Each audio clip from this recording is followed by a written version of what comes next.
muito grato pela oportunidade, uma satisfação imensa dividir o palco com o Eduardo e com o Cid. Falando um pouquinho, então, sobre a questão de como que a gente começa, então, a entender quais são os problemas. Ou seja, a questão toda, então, quando a gente começa a pensar nesse tipo de abordagem, é identificar o problema relevante. Como o Eduardo mencionou, a questão da deficiência ela é mais complexa porque são muitos tipos de deficiência e, consequentemente, a questão do entender aonde que está a boa oportunidade é uma questão central. Então, para isso, nós temos utilizado a abordagem do Design Thinking. A abordagem do Design Thinking é uma abordagem diferente das abordagens tradicionais que a gente aplica na engenharia, porque ela tem um foco, primeiro, na compreensão do problema antes de entrar no domínio da solução. Na engenharia, o padrão é, eu dou um problema para um engenheiro e ele imediatamente vai atrás da solução. E aí o pensar design, ou seja, o design thinking, ele tem uma contribuição muito grande, porque antes de eu buscar a solução, eu tenho que entender muito melhor o meu problema, que corresponde a essa primeira etapa aqui, ou seja, eu me coloco um desafio estratégico, por exemplo, como aprimorar a experiência de vida das pessoas com deficiência, seja lá o que for essa experiência de vida, seja lá o que for essa deficiência, mas eu parto para uma etapa toda de pesquisa antes de começar a buscar a solução. Então, nesse primeiro movimento, a gente tem um período todo de imersão, de entender o usuário, de entender o problema, de pesquisar, de entrevistar, de buscar benchmarks, de buscar outras referências. A partir daí, a gente vai para uma etapa de síntese. Levanta-se um monte de ideias, um monte de observações, um monte de conhecimentos. Próxima etapa, eu preciso sintetizar, ou seja, eu tenho que, de algum jeito, convergir até conseguir chegar num certo diagnóstico. A sequência, a gente tem uma nova etapa de divergência, a etapa de ideação. Vamos ter ideias, muito brainstorms, vamos agrupar os conhecimentos, vamos agrupar as ideias, vamos agrupar tudo que a gente foi capaz de levantar. Então, a gente novamente diverge, a gente novamente abre o nosso projeto, buscando as ideias que são mais inteligentes, mais promissoras e mais bacanas. E aí, por último, escolhe-se a melhor ideia e parte-se para a etapa de prototipação, aí sim convergindo muito com a ideia do Maker, buscando um primeiro protótipo de grande utilidade para o usuário, para quem estamos desenvolvendo e projetando. Então, para ilustrar o nosso caso, a gente estava pesquisando já há algum tempo essa metodologia, a ideia toda da fabricação digital, e quando que isso efetivamente se tornou realidade? Quando a gente teve um projeto junto com a Embraer, e a Embraer chegou para a gente e colocou o seguinte desafio estratégico: olha, nós queremos aprimorar a experiência de voo para portadores com deficiência. Bom, o Embraer, joia, qual a experiência de voo? Não sabemos. E qual é a deficiência? Também não.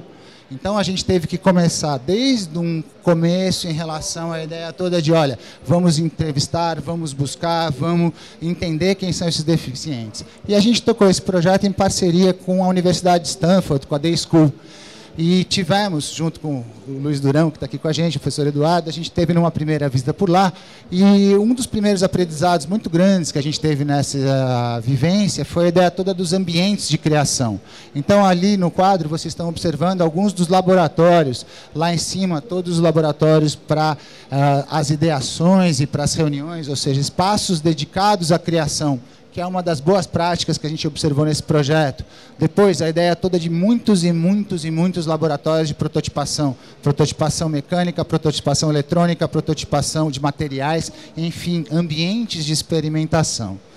E aí, a gente entrou num outro grande momento do nosso projeto, um grande aprendizado, a ideia toda dos ciclos de prototipação rápida. Ou seja, um projeto internacional envolvendo times distantes, um projeto de 8 meses, nos quais a gente teve 5 ciclos de muita prototipação, ou seja, rapidamente fazer todo aquele ciclo que a gente mencionou anteriormente, ou seja, imersão, síntese, ideação e prototipação em 1 mês. Ou seja, essa é a lógica. Seja rápido, erre rápido, convirja rápido para o sucesso. Esse é um dos grandes aprendizados que a gente teve, ou seja, então em 8 meses nós tivemos um primeiro ciclo para encontrar o protótipo de função crítica, aí nós fomos atrás do Dark Horse, o cavalo negro, ou seja, a aposta do azarão, e aí os 3 últimos protótipos já aí convergindo para a solução final.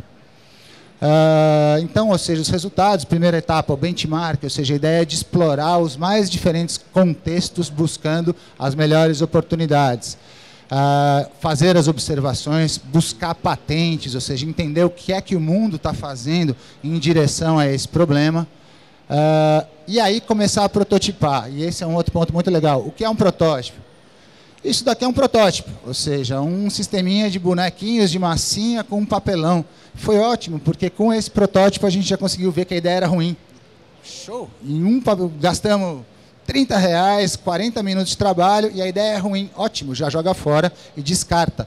Algumas outras ideias de protótipos que foram trabalhadas, desde a questão toda de um serviço ligado a um software, até uma questão toda do acoplamento à cadeira de roda, um negócio mais físico. Esse daqui é o azarão, ou seja, vamos experimentar uma ideia que ninguém nunca pensou. A ideia, então, de colocar tentar viabilizar um mecanismo em que o deficiente sentasse do lado de fora do banheiro e, a partir do movimento de rodar para dentro, ele estaria dentro do banheiro numa posição mais cômoda. É uma ideia meio absurda, uma ideia meio fora da caixa, mas que a gente foi atrás e chegou, inclusive, a prototipar em escala real. E, curiosamente, essa ideia, por mais doida que fosse, foi a que acho que causou maior comoção. Todo mundo se encantou por ela. A gente na Poli, o pessoal da Embraer, o pessoal de Stanford. Pô, essa ideia é legal. Não deu certo, mas algum dia a gente vai conseguir resolver essa questão do acesso ao banheiro. E aí ele vem evoluindo em relação, então, às outras ideias de como fazer o traslado da pessoa, desde o momento em que ela deixa a sua cadeira do lado de fora da aeronave até o momento em que ela pode buscar novamente a cadeira quando ela tiver chegado no seu destino. E aí as últimas etapas, ou seja, a ideia de que a gente teria então um sistema avançado para acoplamento da cadeira de rodas, que é a grande preocupação de um deficiente quando vai fazer a sua viagem, e um sisteminha, uma cadeira que a gente desenvolveu até o final, lá dentro da produção, para fazer o traslado do deficiente da parte de fora do avião até a sua cadeira de uma maneira mais cômoda e com menos constrangimentos. A solução foi bacana, foram encontrados uma série de problemas, nós estamos numa próxima etapa de redesenho dessa cadeira, a partir dos conceitos que foram obtidos. Então, o aprendizado anterior, no fundo, ele vai ser totalmente reutilizado nas próximas etapas do projeto. A gente gostou tanto desse processo de trabalho e viu tanta perspectiva de desenvolver coisas interessantes, tendo uma fase de imersão e conhecimento do usuário mais a fundo, que a gente começou a usar esse processo também em pesquisas e em processos de desenvolvimento de produtos dentro da Escola Politécnica. Então, a gente levou isso para um projeto de pesquisa que continua desenvolvendo soluções para pessoas com deficiência, com escopo de soluções para o transporte aéreo. E passando então para a fase seguinte, tendo falado como a gente explora o problema, como a gente entende a necessidade do usuário, a gente passa para o desenvolvimento em si, e aqui eu queria passar a palavra para o Cid, para ele contar para a gente a experiência do Tom.